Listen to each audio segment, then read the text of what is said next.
I used to do breakdancing, right? I used to have a crew. We used to travel around London, go to all the different estates or projects. I don't know what you call it. Yeah, Wow. Go all around. Yeah, go all around, and we just challenge people. Wow. Yeah, we were quite good. Wow. Got on the telly once. Wow. Jamie, what was your favourite move that you used to do? And then I'm going to ask Michael Chambers his. Yes. And if he can still do his, and I don't know if he can still do I'm yours. not even gonna attempt to do what I used to do was a head spin. Go down. Oh, wow. Well, what I would do is I'd start off in a head spin, I'd go down into a windmill and finish off in a backspin. Oh, wow. And then do a pose. Wow, that's pretty serious. That was pretty serious. Well, I'm in a wheelchair, right? When I was on sticks, I used to just do a headstand. That's all I could do. But there was someone in Breakin who was on sticks, wasn't he? And he did all these spins, and I was really amazed. That was the most amazing thing at the time. Yeah, you know what? That kid, I have a really good feeling that the studios decided to put him in the film because I was a minor and my mother had polio and she used crutches and braces. Mm-hmm. So when the studio hired me and they brought people to my house and my parents had to sign things, obviously they knew, wow, Boogaloo Shrimp Turbo's mother is a polio special needs person. Mm-hmm. They used special needs. They didn't say disabled because they were functional. So people that have infirmities or whatever, all they need is certain special needs to get by. So they were very respectful to my mom. And so I just really appreciate the fact that they put, and they call him Handyman, which is short for handicap. Mm-hmm. They called him Handyman because if you look at that scene in Breaking, Adolfo Quiñones, Shabadoo, Ozone, he uses that scene to show Kelly it's not about getting a connection or making it in Broadway. No.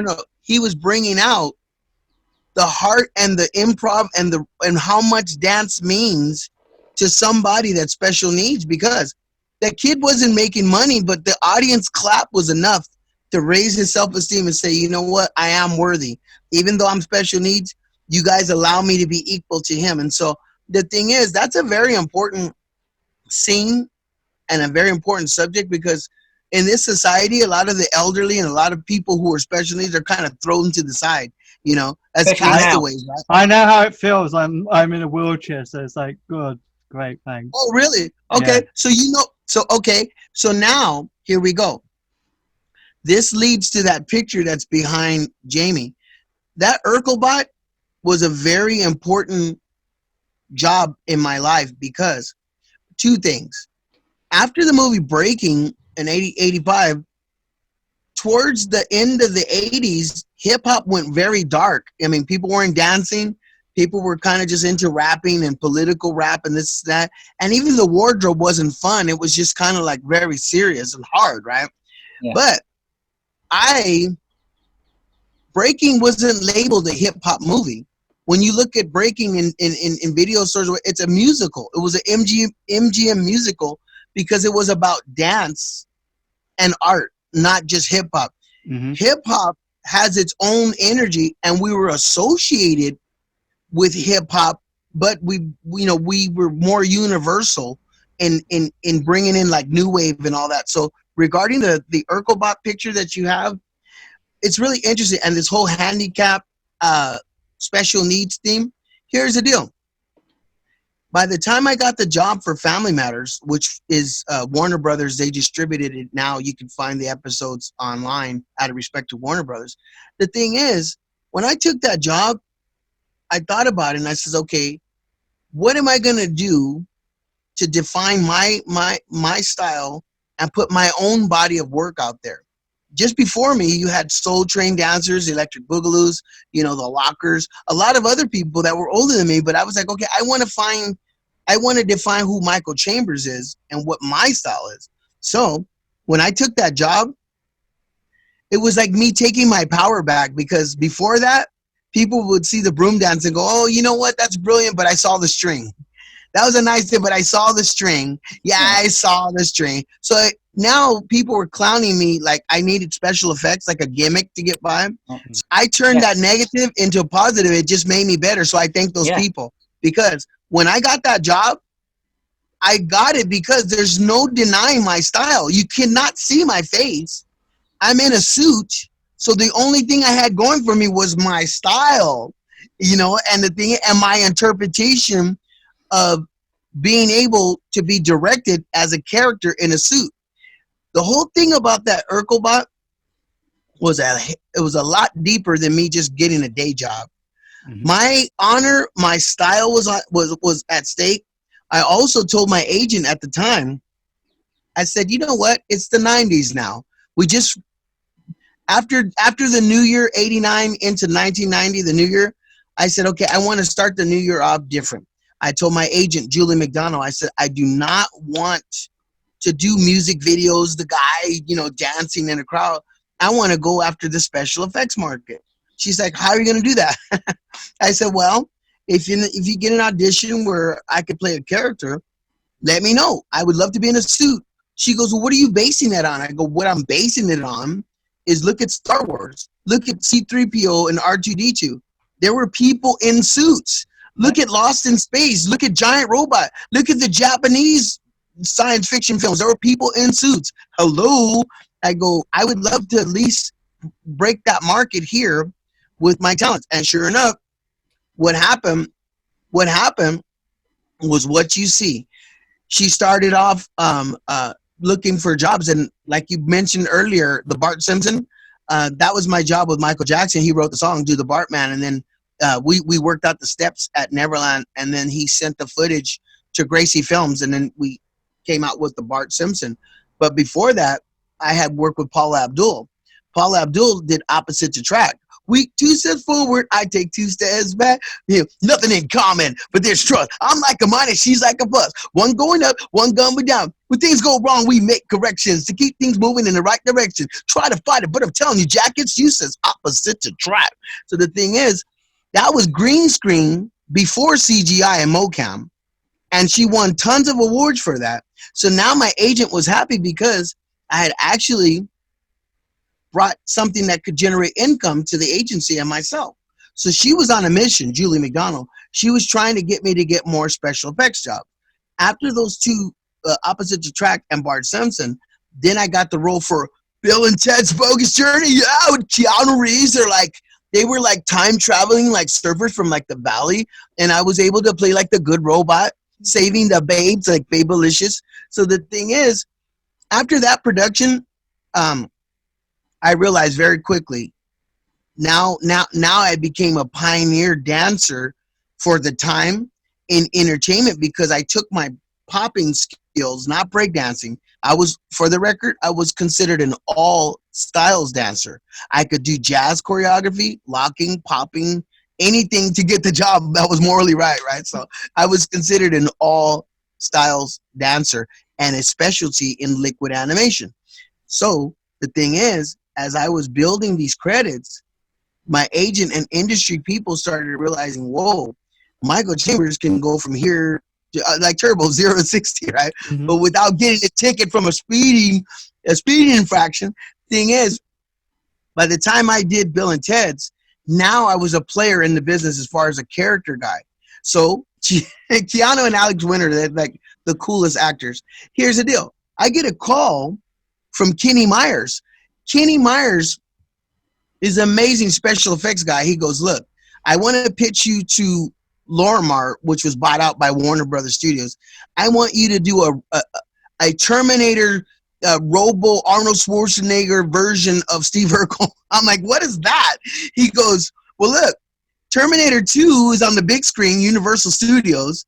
He goes, everybody's watching the Terminator movie. That it is, right? He goes, we want you to do like a robotic thing on the small screen for Family Matters. So I said, okay. So I had to go and do some homework. This is where my acting came in. I was a lot at stake and I needed a job. And for the record, no disrespect to the cast of Family Matters, but I just wasn't into Steve Urkel. But for a fee, for a fee, I did my homework, right? So I've seen a couple episodes and I got it. So when I got into the audition, they said, okay, so what are you going to do? I said, well, for starters, I have his movement down. Did I do that? I had his voice down. I had his stance. And did I do that? Oh, Laura.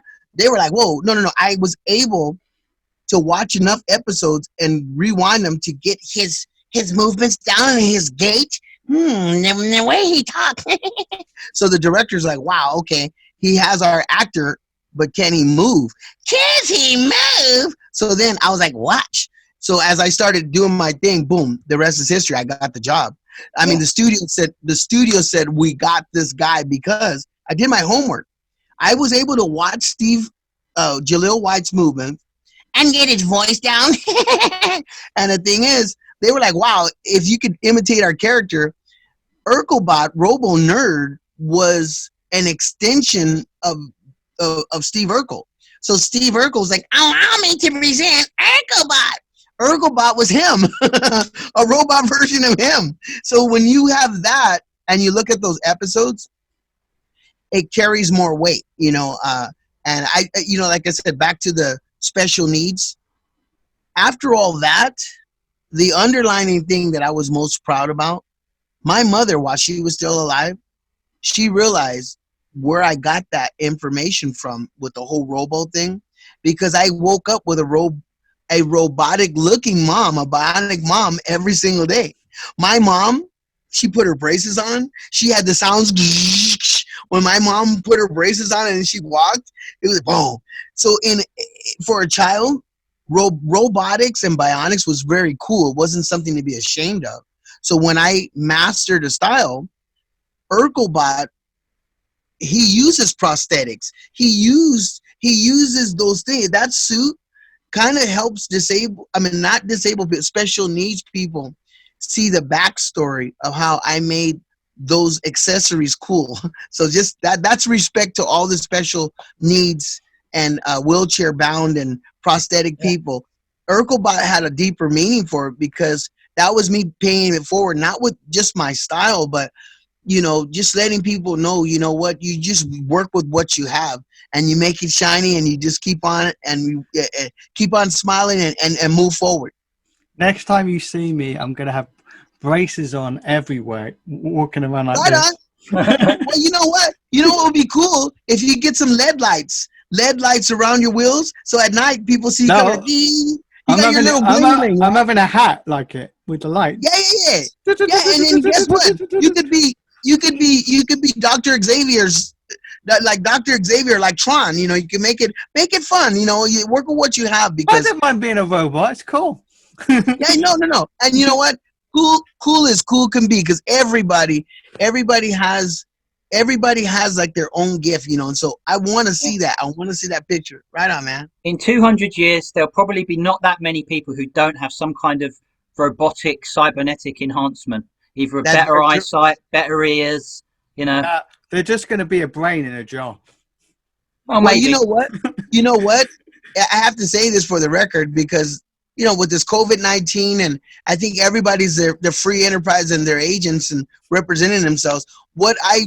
If I was to come out with a product that could be useful but fun for people, I was thinking, well, our age group, you know, we're in our 50s, you know, people, they're wearing braces and they're in wheelchairs. I would like to come up with, you know, a moonwalker or a moonwalker walker for older people, some sort of device that's like really cool that you could walk in, whether it's a walking stick or something that we could use, or like the Boogaloo Walker or something that helps people not only, you know, with whatever they have, that, you know, it's a medical use, but like some sort of really hip retro, you know, kind of device that we could work together to market, you know, and create jobs for other people too. We'll call it Crip Hop. Wow. On another, I've got a question for you.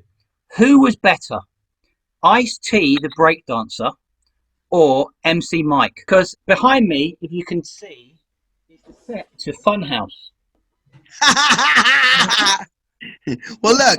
Okay, here we go. Now, look. Around that time, and this goes back to HR Puffin stuff. around that time, as a little bloke, I growing up in the 70s, we didn't have cable television, so most people had UHF and rabbit ears, and you can get television like Benny Hill, Benny Hill, the Pink Panther, Peter Sellers, all those really wonderful Doctor Who, all those great British television shows we would get over here. So the thing is, Pippi Longstockings, I'm Pippi Longstockings, la la la la la la. We grew up with Pippi Longstockings and HR Puffin Stuff. Who's your friend when things get rough? So Jack from HR Puffin Stuff. The thing is, when I got the Funhouse job, I got the job because I wanted to do something, and entertain children as far as something wholesome and something fun. So when the audition came out and they were looking for a host that was current with, the current topic was hip hop. I mean, at that time, MC Hammer, can't touch this, MC Hammer, Kid and Play, all the fun dance music was happening in the 90s. So they wanted a fun host that knew how to respect kids, and they're, without yelling, because kids can get ornery, but I had a certain tone to calm them down and work with them like a teacher, like a school teacher. So I was not just the host, but I was the host assistant. So on the Funhouse, they had me not just as a crowd warmer, which there was all these children that were hyper on caffeine and sugar because they kept giving them candy to get the audience pumped up. So they were way over the top, right? But when I came out, I had a calming effect because they're like, look at this guy. So I would dance and I would pop and I would break dance and then I was rapping. So they were like, wow, man, this is like something right out of MTV. And my clothes were way over the top. So I was like a living animated MTV host, right? So yeah, when you say who was better, I would never say it was better. This was a time when MC Mike, which is abbreviated for I'm not talking about you versus Ice-T as a rapper. I'm talking about you as a rapper versus Ice-T as a breakdancer. Because in the film Breakin N Enterin, he did breakdancing. Well, I have to say, if you look at Breakin N Enterin, he didn't really have a lot of breakdance moves. That's what No. He had footwork. Yeah. And he could jump, but then he did a lot of locking. But Ice-T, he was never really into dancing to be a dancer. He did it as recreational to translate to the group of people that he was around. Because look, if you were a rapper and everybody knew that the ground zero was New York trying to come up, then you had to adapt to your surrounding. So what Ice-T did was very clever. For the time, he could rap, he could dance, and he had the credibility, to be a player, which later on we figured it out. I mean, this guy, he had a West Coast version. He had his version of rapping and his flavor and his style of rapping, which became West Coast hip hop. West Coast hip hop and New York hip hop are two different things. And New York has their interpretation. And once they put their hip hop out, they send it out into the world. So if you look at Atlanta, the dirty, dirty South, I'm going downtown, Jay-Z and all them, they all, Jay-Z, the ATL, Chi-Town, Chicago, once hip-hop went out in the world, everybody has their interpretation of hip-hop. So West Coast and Ice-T, he had his interpretation, and so does Snoop Dogg, so does Ice Cube, so do a lot of other people. So when it comes to the breakdancing, I still out of respect wouldn't say either one of us were better. We were different. I didn't really breakdance too much on the Funhouse just because I got more interested in, trying to translate and do my comedic lines. But thank you for bringing that up. Back to H&R Puff and stuff. If you look at the Funhouse, later on in the episode, there is a character in the cage. As the kids go through this maze, they had to go through a maze, and then there was a character. I was actually in that suit. I was in that suit. No. I never said this until now, but I was in that suit not only to get my job, but that suit came from Magic Mountain. Magic Mountain was Six Flags. Magic Mountain was an amusement park here in in California, in Los Angeles County, right? Well, it's actually Los Angeles and Santa Clarita and Kern County, right? But here's the deal. Years ago in the 70s, when you went to Magic Mountain, they had characters in the park walking around. So later on, when they got rid of those suit characters, this Stanley Stone Productions for Funhouse, they got a hold of those suits. So for people who had ever been to Magic Mountain, if you look at those episodes and look at that suit, those were the characters in the park that they had. Right. And that was me in the suit. So all in all, that was a very, very, very fun and important job. Unfortunately, the episode closed, but if I had been on the second season, they were going to include me in the video game, the Sega video game for the Funhouse. Right. I'm actually on the cover, so I missed out then, but I'm not complaining because that's another one of my dreams, is to be somewhere in a video game that's wholesome. Like maybe find the bloke, find he that sweeps a lot. Get the golden broom. there were breaking games. Yeah. There were breaking games, video games. I never seen them. No? I never seen a turbo breaking video game. No, well, they were they weren't official, because that would have cost whoever the people who made the game, that would have cost them a bit of money. So they kind of genericized and skirted around copyright and things like that. But there were games at the time that were designed around breaking. I used to do computer programming. Oh wow! And when I first started, I was trying to make a game. Oh and wow! The first game I did was a breakdance tutor. Oh wow! Yeah. So it was like stick figures doing the moves and like demonstrating like step 1, step 2, step 3, that kind of thing. And so you basically got me into my job. Well, you know what? On that premise, now that we've met, I would really like to follow up, after this interview on something and develop something with you all, because the thing is, breaking was just one introductory to the world of dance and hip hop and new wave and all this. But what we're talking about surpasses that film. And now, just like the colors in my documentary, I see that poster. Thank you for posting that. My documentary film.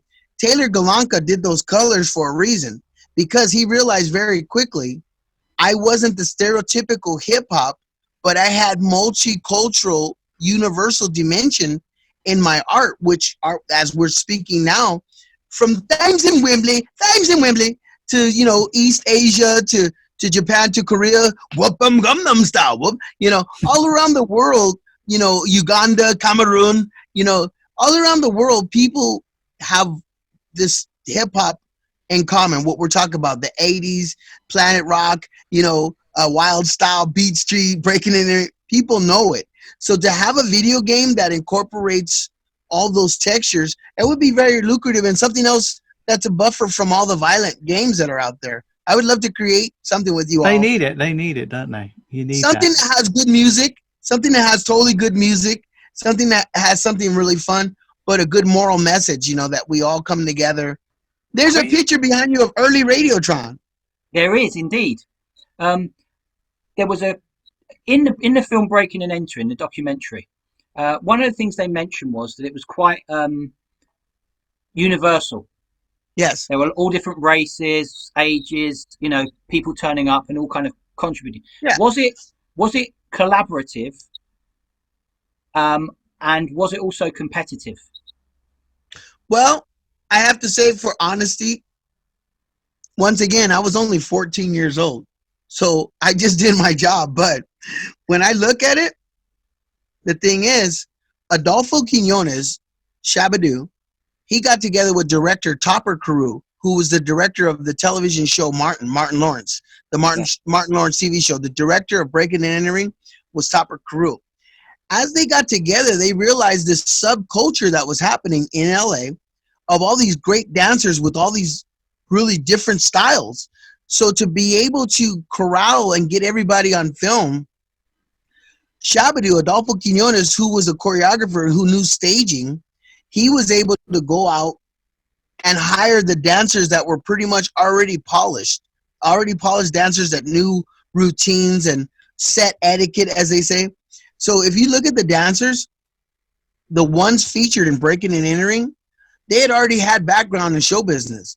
Everybody featured had a background in show business somewhere, whether it was a TV commercial or tour or something. So that's how come they came off very polished. And then when it was time for them to speak and when it's time for them to dance, you could see their professionalism. Some of the guerrilla footage or the B-roll stuff was just people out on the streets that they just filmed that didn't have any dialogue. So the thing is, it made for a good story. But even though it was a good story, it was still very green and very raw, which gave it the realism. So that Radiotron, that was a very important feature in Breakin N Enterin, because even in the documentary, they didn't mention Jelly Bean Benitez. Jelly Bean Benitez was a DJ there, and that was how Madonna the singer got her sound. Jelly Bean and Madonna got together to help produce her first songs, her first 12 inches, which were club songs. Everybody, come on, dance and sing. You know, Jelly Bean used to spin at that club, and so did Chris Glove and so many other people. But the thing is, Radiotron was like a way station for East Coast and West Coast hip hop. A lot of people from New York were coming into LA, and they found a home that they understood in Radiotron, which was 7th and Alvarado, downtown LA, right near Echo Park. So this was like a hub for everybody to kind of get a feel of what was going on in New York, and for New York people to get a feel of what was happening in LA. This was not Soul Train. This was not some of the underground dance places that were featured, like, you know, in Straight Outta Compton or those other movies that bring out West Coast hip hop. Something about Radiotron was a very uniqueness that gave everybody their wings to blossom as artists, because it was like an international hub, you know, of this hip hop creativity. Yeah, it's true. It was called the Radio Club, wasn't it? Yeah, it was called. It was built the Radiotron by Carmelo Alvarez, who was the founder, and his whole thing was to have a place where kids can just escape and interact. I mean, what was really cool about that, a lot of people got jobs because you had people that were college students, the new wave crowd, you know, the college students from USC, UCLA, Pepperdine, all the colleges, all the cool people, the Valley people, you know, people that wanted to just get out and go and dance. That group of people were interacting with South Central's, you know, Compton, Watts, you know, Long Beach, San Pedro, all, you know, East LA. All these people were coming together under one roof, and that social interchange, people developed business relationships. You know, they got better jobs. They were able to get out of their neighborhood and learn other things, you know, from other cultures. And see, so there was a lot more going on. And once again, that was right there downtown LA. So that was really groundbreaking. And it helped us all to understand, as long as we had respect for each other's culture and as long as we had general respect for fellow man, you know, there was no problem, you know, and it was almost like a hip hop version of YMCA or the Boys and Girls Club, just because those were functions where people could escape and meet people and interchange. And so we had music, graffiti, you know, dance, everything, fashion was going on there. You know, that was a very important place for myself and other artists. East or West Coast, which ones had more longevity and influence in terms of its dance style?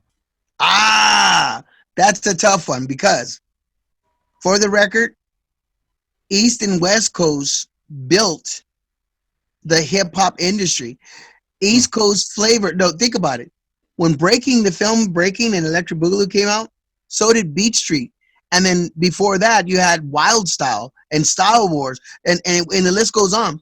And then in music, you had African Bambaataa, Soul Sonic Force, Cool Herc. You know, you had Egyptian Lover, Ice-T, Snoop Dogg, you know, Warren G. You had MC Hammer from Northern California, Kid and Play. So through the years, as the hip hop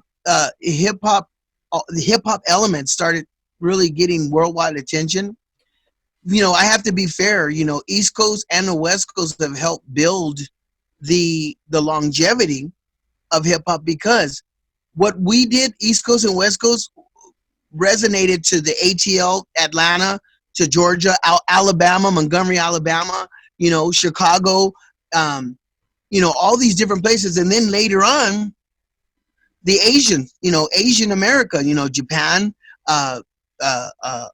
Korea, China, a lot of these Asian kids took up the dance style and took up the fashion and everything, which gave us all longevity. And so, the Step It Up movies, You Got Served, some of the World of Dance, all these TV shows and just dance in general. When you see popping and freestyle, it's a little bit of Los Angeles and a little bit of New York, but I always think of the stereotype, right? Which is East Coast power moves, breakdancing, yeah, all that kind of stuff. West Coast popping, locking, punking and whacking, or whatever they call it, all that kind of stuff, yeah. But you know what? What's really interesting, when I was speaking at USC, the professor, Sean Knight, he brought up something very important. In the movie Breaking, I did all styles. Turbo was breakdancing. Turbo was locking. I did jazz. I can be what you want to, and all I need is to get my boogie. I'm literally dancing with jazz dancers, right? Even at the end of the movie, at the end, street people happening. We're doing jazz choreography in both movies. So people tend to forget that. They just think breakdancing, but we were always all styles. So it didn't end. We set the precedent back then for all styles. So for the record, there was never an East Coast, West Coast thing. It was an all styles thing. And if you look at the dance shows, it makes all the sense in the world, because what the judges are judging, when somebody comes out for like the World of Dance TV show, when they're doing something, once they get to another round, the judges are looking, how can they adapt to the other styles? So then as they adapt to the other styles, like, Dancing with the Stars, So You Think You Can Dance. The thing is, when artists are able to adapt to other styles, you become an all-around dancer. So see, that's where breaking really kind of surpassed those other films, because we featured all styles. It wasn't just power moves, it wasn't just b-boying.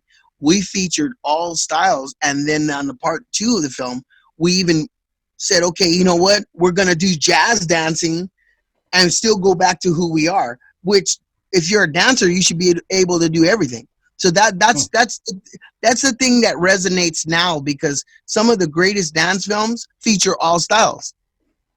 Yeah. Well, that's what I wanted to get you to clear up that there isn't this sharp delineation between East Coast and West Coast, and they're cross-pollinating. And you mentioned it earlier with Radiotron. You know what's important? There's a lot of kids, and young adults now, who have taken up dance for careers. And I've always tried to share, they always, every now and then somebody would say, well, what is your advice, Michael Chambers, about how I could become better at my business and my brand? I would say learn everything. Learn everything that you can and create your business. That way you have, somebody wants to know jazz, you can do jazz, tap, be everything. And you have a revolving door, so everybody has a choice. Usually when you have a brand or a company, there are options. So I always try to help people to think outside the box and learn as much as they can, so that they have more to add to wherever their dance school is or their production. So yeah, this is important. We brought this up for them, the new generation. Do you still do dancing classes?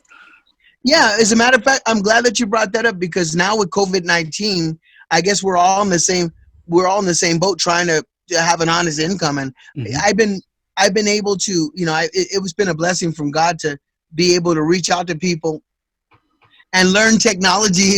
Pardon me with my slow. We're still learning. You know what? It's a lot of young people who still, like the senior citizens, they throw away the old, or they put us down because we're old school. But I always say, even a turtle gets to its destination. So I'm slowly learning all these things, right?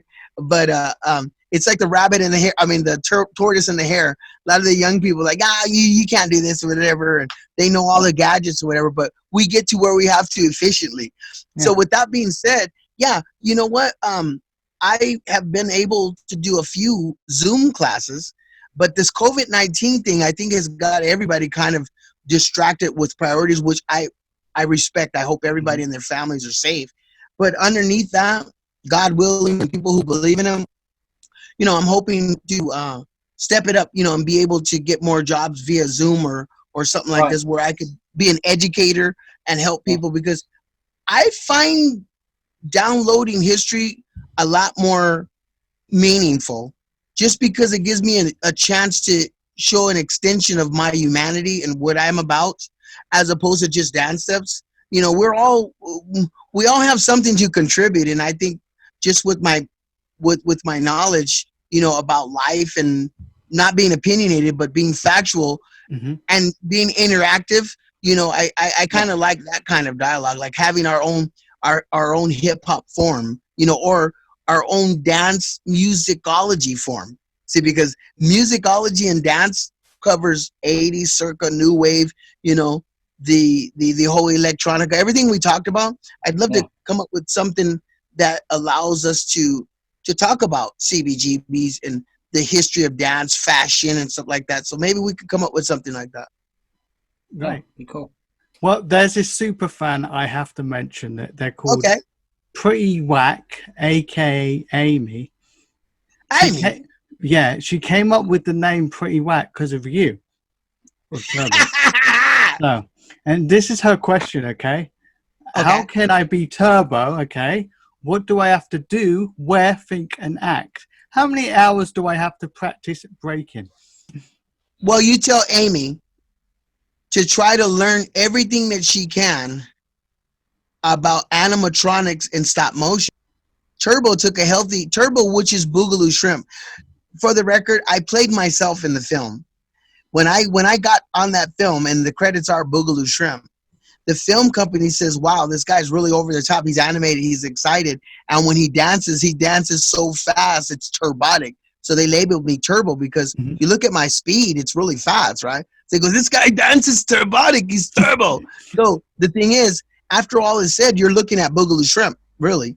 Boogaloo Shrimp play character. So to be Boogaloo Shrimp, which is my real name, so I would like Amie to use my real name to help me out too as well.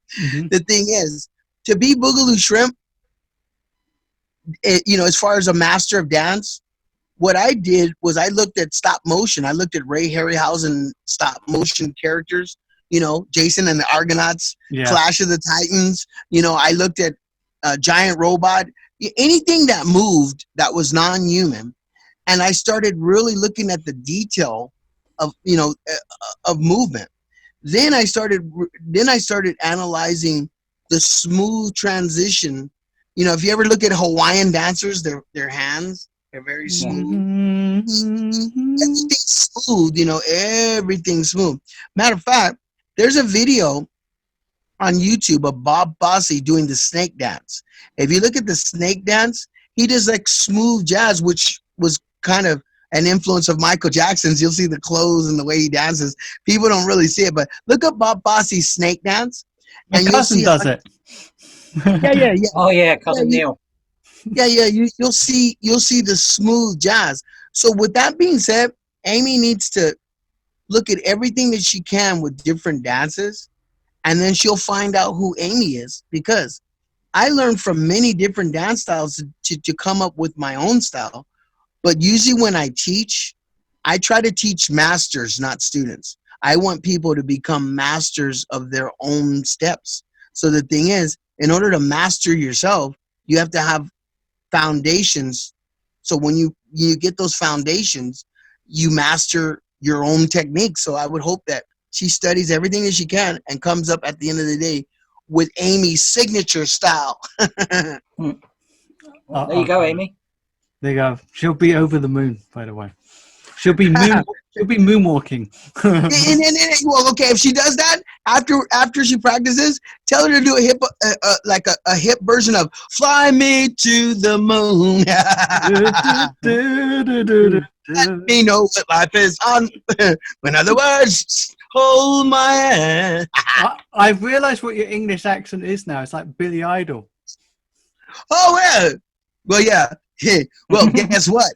That's not far from the truth, because in the 80s, the guy named Bruno Falcon Popping Taco, he's actually in the music video for Billy Idol.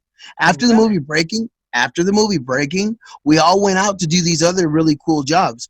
Shabadoo Ozone, he's in Madonna's Who's That Girl video, and he did Madonna's Who's That Girl tour. CNS, Esa Niña, Who's That? Shabadoo was on tour with Madonna. Bruno Falcon, he calls me up. He goes, hey, man, I got a cool job with the punk rock guy. I go, who? Billy Idol. It's a nice day to start again. Anyhow, he's in the music video where he's on top of the roof as like one of the electric guys that are electric. I guess there's a video. I haven't seen it, but there's a music video with Billy Idol, and he's dancing on top of the roof, and then some electricity gets the dancers, which was electric boogaloo. These dancers get electric, right? And so Bruno was working with Billy, and that's when I was privy to who Billy was, because he came home with an album signed, I think. Well, a rebel, yeah, she cried more. So the thing is, the little kid in Breaking, Coco, the little dancing kid, he got a job with David Lee Roth. When David Lee Roth did the Beach Boys' California Girls, well, East Coast girls are hip. I really dig those styles they wear. Little Coco from the movie Breaking, he's in the California Girls video. So I got into Van Halen. Jump, jump, well, that jumps that sound. Diamond Dave. So the thing is, we all went out. We all went out to work with these really cool people after the movie Breaking. Mm-hmm. And that actually helped me as a musician, because I got into really serious rock and roll. And once again, it goes back to musicology, because I was able to speak at the Thornton Music School at USC just because they knew ground zero. I was at some very important places in music with very important people. And even with Michael Jackson's greatest albums were inspired by rock and roll. He did Black or White with Slash, you know. He did State of Shock with Mick Jagger, State of Shock, you know, Rolling Stones. He did the Say with Paul McCartney. Say what you want, but don't play games with my affection. So the thing is, of course, that rubbed off on me, because I was a well-rounded bloke. Well-rounded bloke. Yeah, I'm a well-rounded bloke now. I'm not quite there yet, so I've still got it. I've still got my. But I like the fact that you knew where my accent spawned, because the thing is, I was influenced by a lot of British people. And when it came to the accent, I met Dave Gahan. I met him. His accent is he has a very deep, on the Paula say of true. He has a different British accent. But Simon Le Bon's very, very, very different kind of Brit. You know, came in from the rainy doorstep on the avenue. Thought I heard just talking softly. Duran. So a lot of the British people that I listen to, they help my accent. Nana Cherry, you know him. Nana Cherry had that song. We always hang in the buffalo stands. You remember? Huh? Sucker. That helps my British accent. I listen to those songs. Well, I'm going to give you a 7.5 on the English accent. Okay. Right on. Yes. Yeah. Bravo. That's not bad. Bravo, sir. Bravo. Have you thought about breaking free? If it's ever going to show up? You know what? I think it's been. You know what? It's been in social media for quite some time, and I think a lot of people thought about it, but the timing just wasn't right. We just did a gigantic cast reunion on Yahoo Entertainment. You know, we just, if you look up Yahoo Entertainment, Breaking cast reunion, just before the COVID-19, we all got together, you know, to talk about certain things. But what's really interesting, there's a whole new generation of dancers. It's not even the You Got Served people or the Step It Up movie. This new savvy group of people, breakdancing before the COVID has been considered for the Olympics. I don't know if you know that, but it's being considered to be an Olympic sport now. So Right. now Like a the gymnastic foundation. discipline. Yes. So now the foundation's laid because breakdancing has its place as respectability, and the art of freestyle, popping, ticking, and all that. Now with the world of dance and films and TV shows highlighting dance, this could be a good time for a new breaking film. You know, I mean, with the old and Well, new generation. you know how they did. You know what they did with the Karate Kid remake Yes, yeah, with yeah, of Jaden course. Smith. Yeah, Yeah. yeah. So you and Adolfo would essentially be like the kind of Mr. Miyagi type figures who would Well, Jamie, train the new generation. what, what's interesting that you brought that up is because with the Karate Kid, not the Will Smith version, the Right. the real version was Cobra Kai. When they went on the smaller screen, I think it was a different point where they actually used the Ralph Macchio and the original cast members. That was more authentic, and so I would kind of like to see how, you know, if somebody or some guerrilla investor or somebody just came out and got the cast.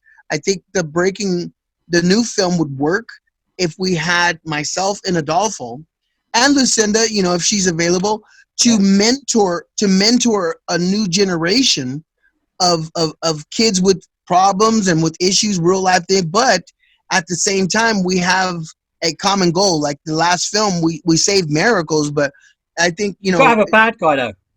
I think Electro I Rock. think, They're back. yeah. You know what? I think And they think have it would be their tutors. yeah, I think it would be a good storyline, you know, if we join forces with Electro Rock and we showed maybe, you know what, instead of going this way, you know, we're doing certain things to get things done, like maybe raising money for dance scholarships or something, you know, to help launch careers. There's got to be something, the noble payoff, you know, that makes the dilemma from the dance. I like the handicap way, though. You're trying to help someone with this. Well, you know what? I like that because maybe there it is with the special needs community. Maybe that's another generation of people that we help to merge so that they have their voice. So that's a good start. Yeah. Can I direct it then? Because, you know, I've already. Of course, yeah. Direct it, and get your network of cool people. I will. And then we could. Then we could design the Boogaloo chair, the Boogaloo retro chair. Oh my God, that would be good. Yeah. Well, yeah, I have my own action figures, by the way. See them? Please tell me about them. Please tell me about them. Well, you know what? There was a wonderful group of people who decided, out of all the things that could be launched, when the Breaking franchise hit its anniversary and was debuted on the Source magazine, you know, as a really cool B-boy flick. Super 7. You know, I see Super 7 characters. Yeah, I see the broom. Yeah, see it? It's got the broom. Yeah. Yeah. So they have a box set of all of us, and then they have the single one with me. But it's interesting. Those come in a boombox character. See that? All right. Well, that is good. So Super 7 came out with those characters after they realized the global impact of our film. And I was thinking, wow, you know what? It would be really cool because McDonald's has a special place in my heart. I have to say, out of all the companies, I did a Wild Spot commercial for McDonald's in 1986. Yeah, and a few years ago, before COVID-19, McDonald's Tri-State in New York, they gave me a Lifetime Achievement Award for my contributions to dance. And the thing is, we had like a contest to raise money for the Ronald McDonald Charities. So the thing is, I would really like to continue my relationship with McDonald's and maybe possibly get my doll in one of their meals, like a Happy Meal, like a retro limited edition Miggity Mac kind of like thing where they give my doll. You can do it. I would love to do that. Do it. Yeah. Speaking of which, I do have copies that I sign and sell of my DVD film, my documentary film. So I'll be sending you links to that. You know, but cool. You know what? On this premise, Jamie, I really appreciate you all taking the time. You know, that we merged to have this merger. I want to expound on it. You know, and see what we come up with. You know, and give the audiences more, just more of what we come up with as a team. You guys are across the pond, I'm over here, but it's like building from my childhood. You know, I've always, in the 80s, I worked with people who were on that side of the pond, and now here we are, 2020 on COVID-19, and A we're full doing circle. A full circle. Well, you've helped us out, so thank you for being on the show. Chip chip cheerio, nice. Chip chip cheerio. It's very good to have you on. Yeah. Hey, likewise, for sure. Likewise, for sure. Yeah. Maybe we'll do another interview in the future. See where we all are. I would love that. I would be delighted. All right, then. I would be very I would be delighted. It's the nobility of it. You know what I mean? Yeah. But for now, you have a good day now. Okay. Yeah. Chip chip chip cheerio. Chip chip. Go and have a nice cup of tea. Have a cup of tea. Have tea. That's good for you. Carry on my wayward son. Don't you cry no more. All right. Bye bye now. Pretty serious. That was pretty serious.